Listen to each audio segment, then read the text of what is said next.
దాంట్లో కలిసి 500 మంది దిగుండారు. డిపార్ట్మెంట్ వాళ్ళని ఏమో పంపించడం కానీ అట్లాంటిది ఏమో చేయలేదు. 500 మంది ఉన్నారు. ఒక్క హోటల్స్ రైడ్ చేయలేదు. ప్రైవేట్గా కొత్తగా ఇండ్లు ఈ నెల రోజుల్లో 45 ఇండ్లు చిత్తూరు పట్టణంలో నలుమూలల తీసుకున్నారు.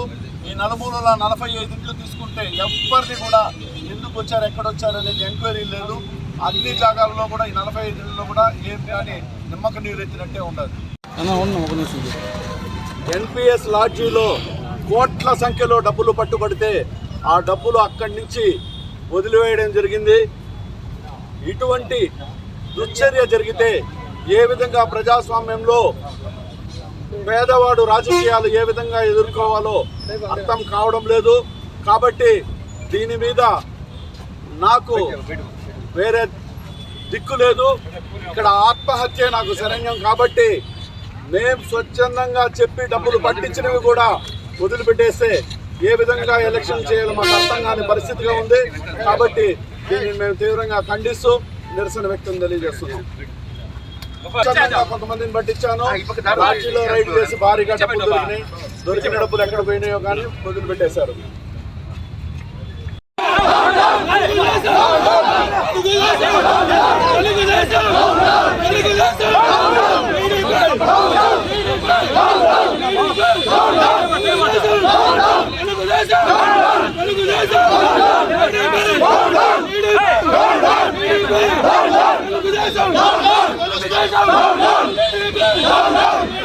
ప్రభుత్వ ఉద్యోగులను మభ్యపెట్టడానికి పోలీస్ లైన్లో డబ్బులు పంపిణీ చేస్తూ ఉంటే ప్రైవేట్ వ్యక్తులను పెట్టి నేనే వెళ్ళి స్వయంగా వాళ్ళని పట్టుకొని పోలీస్ బృందానికి అప్పచెప్పాను.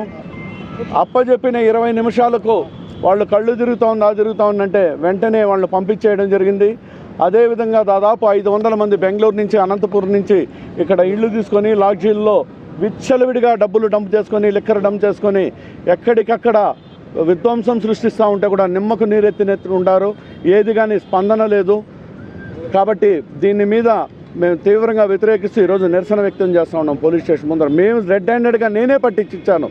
అప్పుడు కూడా బాధ్యతగా లేకుండా వ్యవహరిస్తూ ఉంటారంటే అసలు ఎలక్షన్స్ ఏ విధంగా చేయాలని మాకు అర్థం కావడం లేదు. దాదాపు 500 మంది బెంగళూరు నుంచి, అనంతపురం నుంచి చిత్తూరులో దిగి డబ్బులు మొత్తం డంప్ చేసుకునేసి డబ్బులతో ప్రలోభాలు చేసి నాయకులు కానీ వాళ్ళని కానీ కొనే విధంగా ప్రలోభాలకు గురి చేస్తూ ఉన్నారు. కాబట్టి దీనికొని నేను ఇప్పుడు పట్టించిన వ్యక్తులనే వెంటనే వదిలేశారు. కాబట్టి స్టేషన్ ముందర కూర్చొని నేను ధర్నా చేస్తున్నాను. తెలుగుదేశం నాయకులు, ఎమ్మెల్యే అభ్యర్థి, అతనికి కావాల్సిన వాళ్ళు, ఇప్పుడు అతన్ని తీసుకెళ్ళడానికి వచ్చిన అతను కూడా మాజీ మున్సిపల్ చైర్మన్. 1 లక్ష చిల్లర నేను పట్టించాను. మిగతా ఇంకో కారులో ఉండింది. కారు స్టార్ట్ చేసి తీసుకెళ్ళిపోయారు. స్పాట్లో 2 ఉంటే 2 పట్టించాను. మిగతా 2 పరిగెత్తుకెళ్ళిపోయారు. రిమైనింగ్ ఆ కారులో డబ్బులు ఉండింది. కారు స్టార్ట్ చేసుకెళ్ళి వెళ్ళిపోయారు.